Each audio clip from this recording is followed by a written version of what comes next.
বাংলাদেশে এখন যে পরিমাণ স্টুডেন্ট ইঞ্জিনিয়ারিং সাবজেক্ট গুলোতে পড়াশোনা করে, আমার কাছে মনে হয় তার ভিতরে 50% স্টুডেন্ট আছে যারা কম্পিউটার সায়েন্সে পড়াশোনা করে। কম্পিউটার সায়েন্সে পড়াশোনা করা দোষের কোনো কিছু না। কিন্তু ইন্টারেস্টিং বিষয় হইতেছে এই 50% লোক কিন্তু অলমোস্ট 40,000-50,000 এর মতো স্টুডেন্ট যারা প্রত্যেক বছর তোমরা কম্পিউটার সায়েন্সে পড়াশোনা করো। ইন্টারেস্টিং বিষয় হইতেছে এই 50,000 স্টুডেন্টের ভিতরে আমার যেটা ধারণা যে 5 to 10% এর মতো স্টুডেন্ট আছে যারা রাফলি কম্পিটিটিভ প্রোগ্রামিং নিয়ে অল্প স্বল্প ঘাটাঘাটি করে বা এটা নিয়ে একটু কাজ-কাম করে। কেন আসলে কম্পিউটার সায়েন্সে পড়া সত্ত্বেও কম্পিটিটিভ প্রোগ্রামিং নিয়ে আমাদের ভিতরে একটা কেন জানি একটা ভয় কাজ করে এবং ভয় কাজ করার আমার কাছে মনে হয় সবচেয়ে বড় কারণ যেটা, এটার ভিতরে ২ টা জিনিস আমার কাছে মনে হয় যে সিরিয়াস ভাবে মার্ক করা যাইতে পারে। একটা বিষয় হইতেছে তুমি যে ইউনিভার্সিটিতে পড়ো, ইউনিভার্সিটিতে পড়ার পরে তুমি যখন ১ম ফার্স্ট সেমেস্টারে ক্লাস করতে যাও, তোমার সিনিয়র যে বড় ভাই বা তোমার ক্লাসের যে টিচার থেকে অধিকাংশ টিচার এমনভাবে কম্পিটিটিভ প্রোগ্রামিংটাকে পোর্ট্রে করে বা প্রবলেম সলভিংটাকে পোর্ট্রে করে, মনে হয় কি যে এটা খুবই কঠিন জিনিস। এটা পুরো রকেট সায়েন্সের মতো একটা জিনিস। এটা সবাই আসলে পারবে না। এটা পশ একটা এলিট গ্রুপ যাদের মাথা খুবই ভালো, আইনস্টাইনের মতো মাথা, শুধুমাত্র তারা এই টাইপের জিনিসপত্র পারে। এবং এই যে একটা কাইন্ড অফ প্রত্যেকটা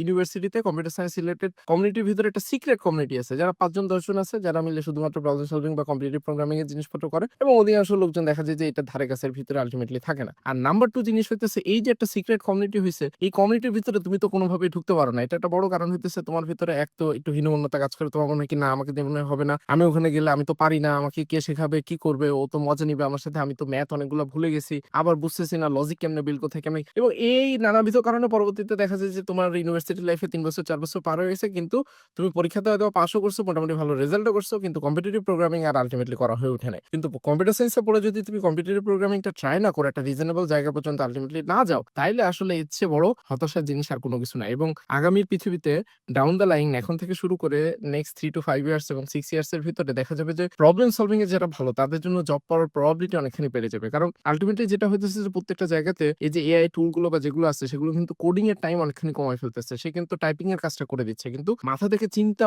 করে লজিক বিল্ড করে একটা প্রবলেম সলভ করার যে অ্যাবিলিটিটা, এইটা কিন্তু আসলে তৈরি করা যায়। এটা প্র্যাকটিসের মাধ্যমে সম্ভব। এখন একটা জিনিস আছে যে আইনস্টাইন লেভেলে কি যাওয়া সম্ভব? আইনস্টাইন লেভেলে হয়তোবা সবাই যেতে পারবে না। কিন্তু একটা রিজনেবল স্টেটে যে কম্পিউটার সায়েন্সে পড়ে কি সবাই একদম টপ অফ দ্য টপ ২০০০-২১০০ বা ওই টাইপের রেটিং এ যাবে? মোস্ট লাইকলি সবাই ওই টাইপের রেটিং এর বা ওই জায়গাটাতে যাবে না। বাট এট লিস্ট সবাই মিডিওকর জায়গাতেও একটা জায়গাতে যাতে যাইতে পারে। সবাই যাতে মিনিমাম ৩ থেকে ৪০০ প্রবলেম যাতে সলভ করার মতো ক্যাপাসিটিতে যাইতে পারে। বা ধরো মোটামুটি ১২০০ থেকে ১৪০০ বা অনেক ক্ষেত্রে ১৫০০ থেকে ১৬০০ র‍্যাংকিং বা এই রেটিং এর প্রবলেমও সলভ করতে পারে। ওই টাইপের ক্যাপাসিটিতে যাওয়ার জন্য হইলেও তোমার আসলে ডেলিবারেট প্র্যাকটিস করার অল্টারনেটিভ কোনো কিছু নাই। পাইথন থেকে খুবই ইন্টারেস্টিং একটা জিনিস যেটা করা হয়, এখানে মোটামুটি ৬ থেকে ৮ মাসের মতো সময় এবং তার পরবর্তীতে যে একটা প্রবলেম সলভিং ক্লাব আছে, এইটার ভিতরে ডেইলি একদম তোমাকে হাতে ধরে ডেইলি ২ টা থেকে ৩ টা করে প্রবলেম সলভ করে এরপর এমন একটা জায়গায় নিয়ে যাওয়া পসিবল যাতে করে তুমি কনটেস্ট গুলোতে কিভাবে আসলে ভালো করা যায়, ওগুলার যে ট্যাকটিক্স গুলো আছে, যে টিপস গুলো আছে, সেগুলো প্রপারলি শেখায় একটা জায়গাতে। এবং প্রবলেম সলভিং শেখার জন্য সবচেয়ে বড় জিনিস যেটা প্রয়োজন, একটা সাপোর্টিভ কমিউনিটি প্রয়োজন। তুমি তোমার ইউনিভার্সিটিতে সাপোর্টিভ কমিউনিটি অনেক সময় পাও না। কারণ হইতেছে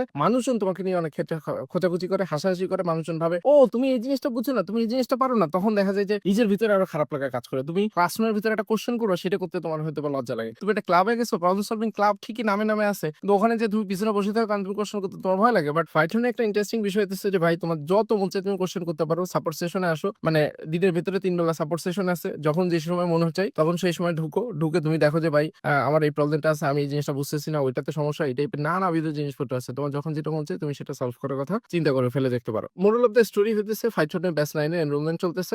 ১০ তারিখ থেকে অলরেডি এটা স্টার্ট হয়ে গেছে।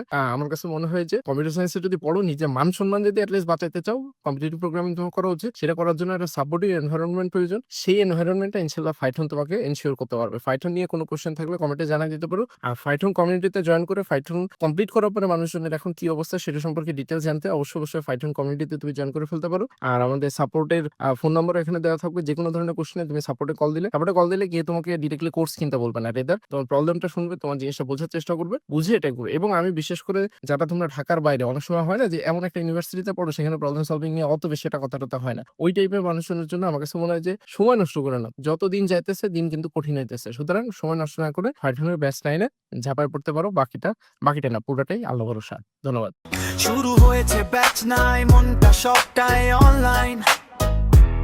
প্রথম দিনেই সেট করি মাইন্ড, এবার করবা তুই শাইন।